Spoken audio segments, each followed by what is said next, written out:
Bismillahirrahmanirrahim. Assalamualaikum warahmatullahi wabarakatuh. Kami dari kelompok 11 akan menjelaskan tentang strategi pembelajaran akselerasi. Yang pertama yaitu pengertian.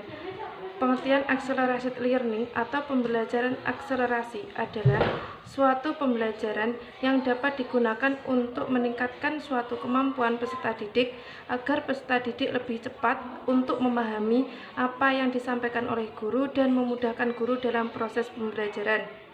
Yang kedua yaitu tujuan accelerated learning atau pembelajaran akselerasi. Tujuan yang pertama yaitu memacu sepenuhnya kemampuan yang dimiliki oleh peserta didik dalam meningkatkan keinginan belajar. Yang kedua yaitu menciptakan suasana pembelajaran yang menyenangkan. Yang ketiga yaitu memberikan kepuasan peserta didik. Yang terakhir yaitu memberikan mereka kesempatan dalam mengembangkan kemampuannya, kecerdasannya, potensi yang ada pada diri mereka dan mencapai keberhasilannya. Assalamualaikum warahmatullahi wabarakatuh. Di sini saya akan menjelaskan tentang prinsip-prinsip akselerasi. Menurut Kusairi, prinsip-prinsip akselerasi ada 6, yaitu yang pertama, belajar adalah suatu kegiatan yang melibatkan seluruh pikiran dan tubuh. Dapat diartikan sebagai proses pembelajaran yang tidak hanya menggunakan otak, tetapi juga melibatkan seluruh tubuh atau pikiran dengan segala indera dan sarafnya. Yang kedua, belajar sebuah proses yang berkreasi bukan mengkonsumsi, yaitu dalam sebuah pengetahuan yang diserap oleh peserta didik. Pembelajaran terjadi ketika seseorang peserta didik menyatakan pengetahuan keterampilan yang baru saja diterima oleh peserta didik. Yang ketiga, dalam suatu kerjasama guru harus membantu peserta didik dalam proses pembelajaran. Jadi, dalam proses pembelajaran tidak harus siswa menjadi mandiri, tetapi juga guru harus mendampinginya. Yang keempat, dalam proses pembelajaran berlangsung banyak tingkatan secara simultan. Peserta didik tidak hanya mengetahui satu hal kecil pada waktu yang linear, melainkan mengetahui banyak hal sekaligus. Dalam proses pembelajaran yang baik dapat melibatkan banyak orang dengan tingkatan secara simultan, sadar dan bawah sadar, mental dan fisik, dan bisa memanfaatkan seluruh saraf, reseptor, indera, dan jalan dalam sistem total otak atau tubuh seseorang. Yang kelima, belajar adalah sebuah proses di mana kita mengerjakan pekerjaan itu sendiri, atau bisa disebut dengan umpan balik. Tahap belajar yang baik adalah dalam bentuk konteks.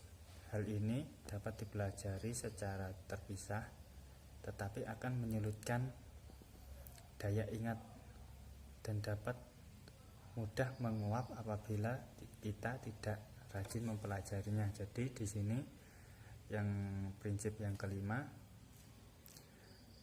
kita harus belajar secara keseluruhan, tidak hanya satu persatu yang nantinya akan sulit.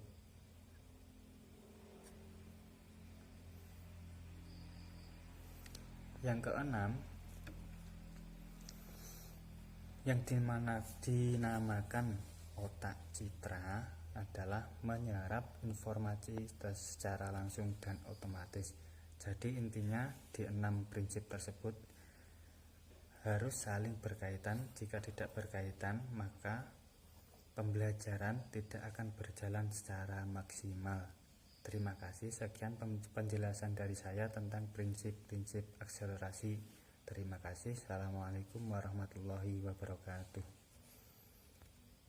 Selanjutnya yaitu kelebihan dan kelemahan acceleration learning terhadap aktivitas siswa.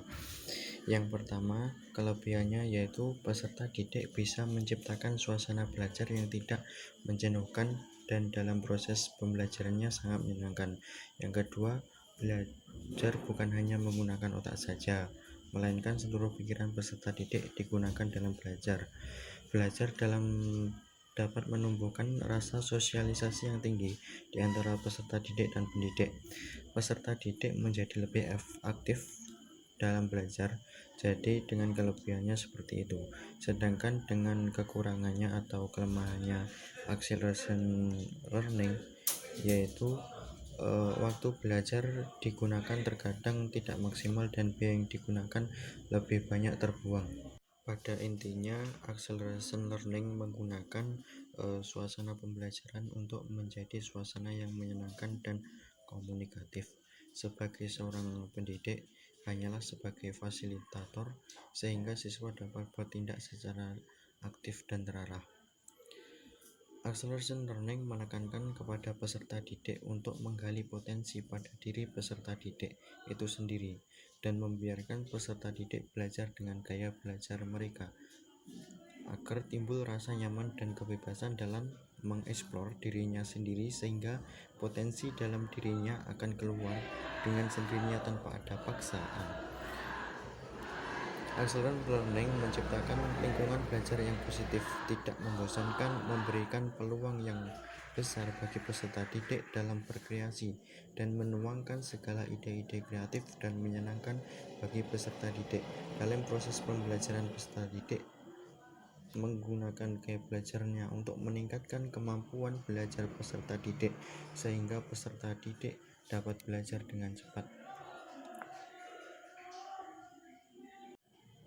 Nah, kesimpulannya, acceleration learning merupakan proses pembelajaran agar peserta didik itu dapat belajar dengan aktif, sehingga dapat menguasai pelajaran yang disampaikan oleh guru. Sedangkan guru itu memberikan peserta didik seperti tugas untuk membaca dan memahami materi pelajaran yang akan dipelajari berikutnya. Dan guru memberikan kesempatan kepada peserta didik untuk bertanya, menjawab pertanyaan, dan menjelaskan setiap jawaban yang mereka berikan.